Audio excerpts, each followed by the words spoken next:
Bonjour à toutes et à tous, bienvenue dans le podcast La Sueur. On va parler avec Big Rusty de Jack Della Maddalena, peut-être le meilleur striker de la catégorie welterweight qui a encore impressionné à Perth lors de l'UFC 284. Boxeur en tout cas, je pense. Eh ben on va voir si c'est plus que boxeur Big Rusty, parce que à Perth, en Australie, lors de l'UFC 284, il n'a fait qu'une bouchée de Randy Brown, s'imposant par soumission, après lui avoir fait un sale boulot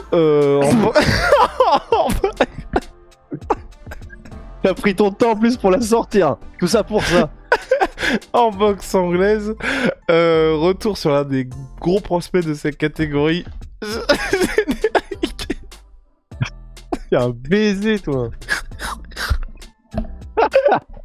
Je la laisse ou pas? Ah bah oui. Ok. Bon, t'as laissé ton Imran sortir. Ouais, c'est ça. Soit.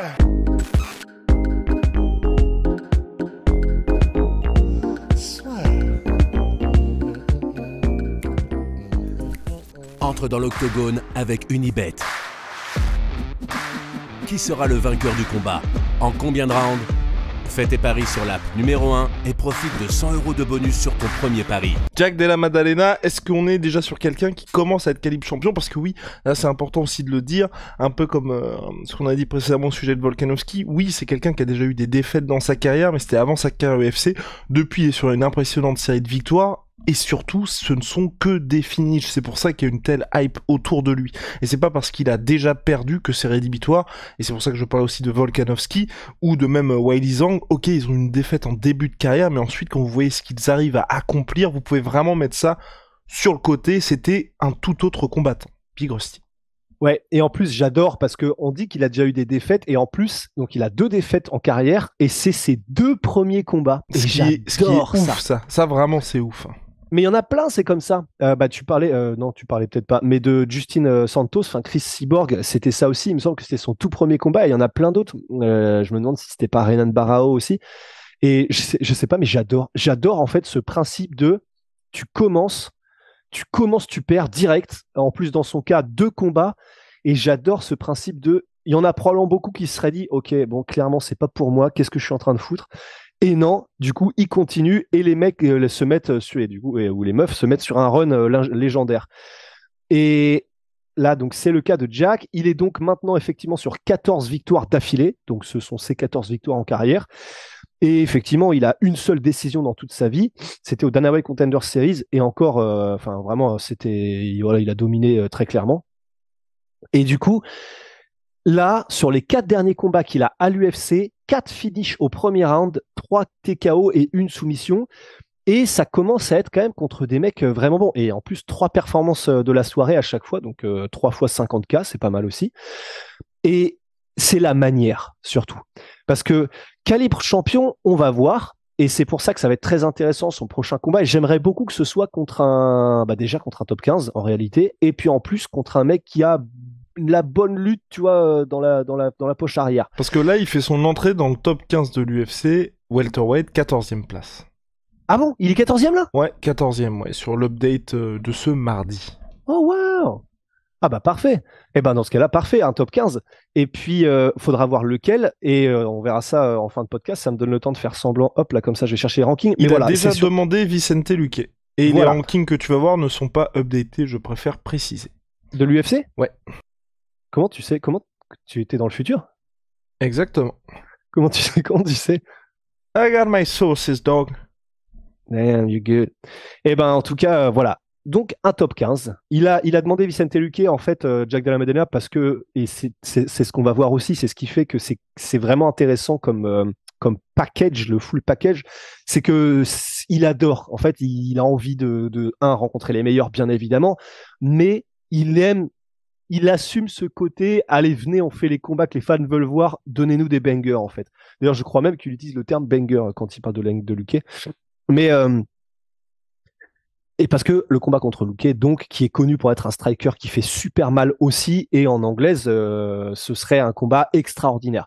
Mais pour moi, il faut...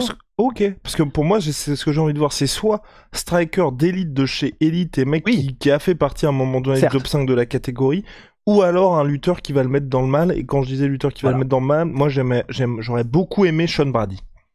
Oui, absolument. Oh là là. Ah ouais. Et c'est ça. En fait, bah, t'as tout dit. Hein. Et c'est simplement que Sean Brady, j'aurais presque peur. Alors, on en est à quelles sont les limites de Jack Della Maddalena. Donc, on va voir. Il a été mis au sol, je crois que c'était contre ouais, je crois Ramzan MF, il me semble. Il s'était relevé sans trop de soucis. Il avait même résisté à une soumission de MEF et qui était pourtant, elle était salement verrouillée. Ouais, c'était MEF. Et vraiment, c'était un bras-tête comme ça, même c'était un anaconda, il me semble. Tout était verrouillé et il a résisté, je sais pas trop comment. Et ensuite, il en est sorti et il a explosé MEF debout. Mais donc, la question, effectivement, c'est contre un gars dont c'est le game et qui va non seulement rechercher ça, est très efficient et compétent là-dedans, comment est-ce qu'il s'en sort? J'aurais presque peur parce que Sean Brady, c'est un enfer. Donc, faudra voir. Jack Della Maddalena, il s'entraîne avec Volkanovski. Bon, ça veut rien dire sur son niveau de compétence en lutte, mais parce que là, j'essaie de faire un truc un peu, comment dire, de mauvaise foi, parce que comme Volkanovski vient de faire un incroyable combat contre Makhachev, ça me permet de le placer, et donc on pourrait se dire, ah, donc s'il s'entraîne avec Volkanovski, la lutte, bon, évidemment, c'est pas aussi simple, mais ce que je veux dire, c'est que s'il s'entraîne ou même qu'il va de temps en temps dans le club avec Volkanovski, ça veut dire que il sait ce que c'est qu'un combattant qui s'entoure des meilleurs, il sait ce que c'est qu'un combattant qui s'entraîne comme un numéro 1 au pound for pound il y a encore quelques temps. Et s'il est smart, Jack Della Maddalena, ça veut dire que il va vraiment tirer les enseignements de ça. Il y a probablement rien de mieux que pour un Makhachev ou un Ousmane Nurmagomedov que de voir comment s'entraîne Khabib et de s'entraîner avec lui et avec les mêmes entraîneurs. De la même manière, il n'y a rien de mieux pour un Jack Della Maddalena que de s'entraîner avec un Volkanovski et ses entraîneurs et son entourage. Et c'est pour ça que je ne connais pas bien son niveau de lutte. On le connaît pas bien parce qu'à l'UFC, on l'a pas beaucoup vu. J'aurais peur que ce soit une marche trop haute contre Sean Brady parce que Sean Brady, il est terrifiant et une fois qu'il t'a bloqué, tu bouges plus.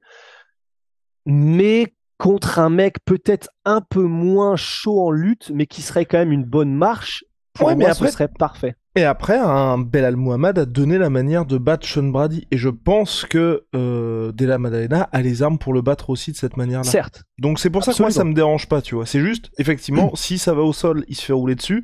Mais il a les armes pour faire en sorte que ça n'aille pas au sol. Et l'avantage qu'il a, c'est que Belal Muhammad, qui est aussi un très bon lutteur, n'a pas du tout eu besoin d'utiliser sa lutte pour s'imposer face à Sean Brady. Donc pour moi, ça coche un peu toutes les cases, ce combat-là.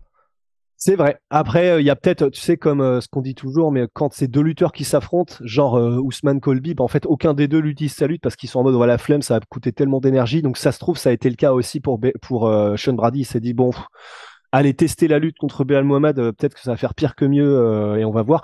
Mais effectivement, ce qu'on n'a pas dit, donc pour ceux qui ne le connaissent pas, c'est que Jack Della Maddalena, t'as dit que c'était un des meilleurs strikers, enfin le meilleur striker peut-être de la division welterweight. Effectivement, on en est là, c'est-à-dire qu'on en est à se demander, vu ce qu'il montre et vu la facilité avec laquelle il écarte tous les gars qu'on a mis en face de lui, c'est-à-dire sans aucune difficulté quand c'est debout, tu te dis ah oui d'accord. Donc où est le plafond en fait pour ce gars-là?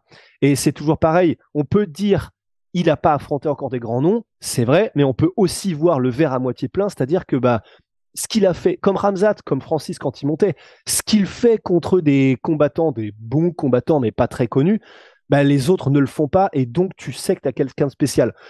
On en est là, en fait. Pour moi, ce qui fait en fait que je le place aussi haut, c'est qu'au-delà de la palette technique, il y a aussi l'instinct de finalisation de tous ses adversaires, parce qu'on peut mettre aujourd'hui un Leon Edwards ou même un Wonderboy Thompson devant, par rapport à ce qu'ils ont fait, ce qu'ils ont montré, mais lui, à la différence de ces deux-là, c'est qu'il n'a pas besoin d'avoir 3 rounds, d'avoir 5 rounds pour s'imposer. À partir du moment où il vous a touché une fois, vous êtes terminé. Et même si ensuite il n'arrive pas à vous finaliser debout, comme contre Andy Brown, il a l'intelligence de se dire, ok, je ne suis pas qu'un striker, je vais suivre au sol. Et c'est ça qui m'impressionne vraiment chez lui, c'est qu'on a déjà quelqu'un, tu vois, qui sait quel levier activer au bon moment, comme pour quand Cyril, par exemple, on peut le voir, c'était j'ai oublié son nom, quand il fait les mises au sol avec et qui finit par la clé de talon. Don'Tale Mace, quand il finit contre Don'Tale Mace, justement, tu vois, Cyril a l'intelligence de se dire, ok, je suis peut-être pas réputé pour ma lutte, mais ça y est, la viande est attendrie, le gars est complètement perdu, là je peux suivre dans ce domaine-là, et c'est ça qui m'impressionne avec Jack Della Maddalena. Ouais, c'est clair. Et puis en plus de ça, non seulement il est efficace, mais c'est techniquement, on le voit surtout en anglaise. C'est là où, par rapport à un Leon Edwards qui est beaucoup plus complet, c'est surtout de l'anglaise que fait Jack Della Maddalena. Mais comme on l'a vu contre Randy Brown, bah, il a pas besoin, il est tellement bon qu'il n'a pas forcément besoin d'autres armes. Parce qu'il te met la pression, et donc ce qu'il veut, c'est te mettre la pression, te coincer. Le mieux, c'est contre la cage, quand tu peux plus reculer. Et là, bah, tu rentres dans un crochet, peut-être la première, et bah, c'est des crochets qui pardonnent pas. Et en plus, il a une manière de varier le corps et la tête que tellement peu de personnes font à l'UFC. Et lui, il le fait en plus de manière extrêmement intelligente. Un bon jab.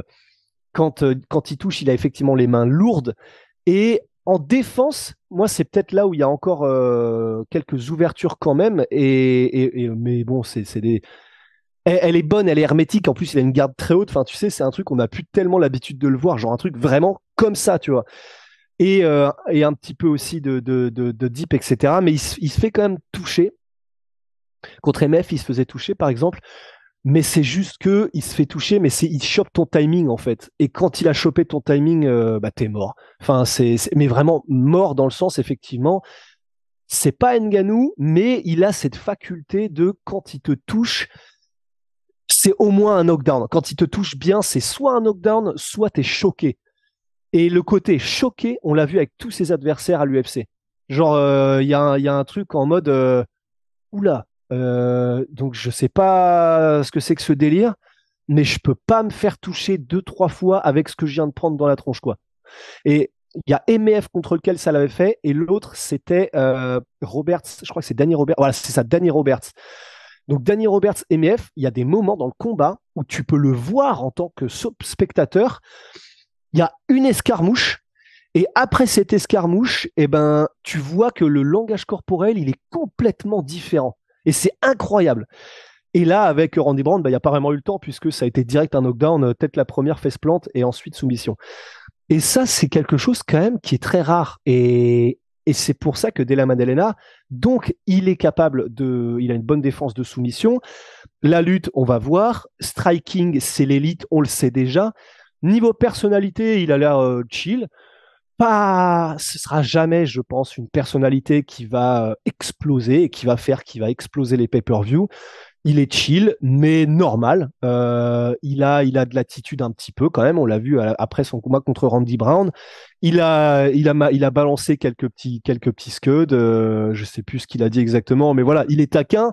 Mais tu sens, je peux me tromper, mais qu'il n'a pas non plus, tu sais, la créativité ni la répartie d'un Conor, d'un Israël Adesanya, etc. Ce qui aurait été un bon plus. Mais voilà où on en est en termes de trinité du banger. Formidable, Big Rusty. Bon, on a terminé là-dessus, mais en tout cas, c'était donc la présentation de Jack Della Maddalena qui est une nouvelle performance impressionnante face à Randy Brown lors de l'UFC 284. On est à son retour avec impatience. Shout out à ma sweet pea, moins 33% sur tout MyProtein avec le code la sueur. Sur tout MyProtein. Shia.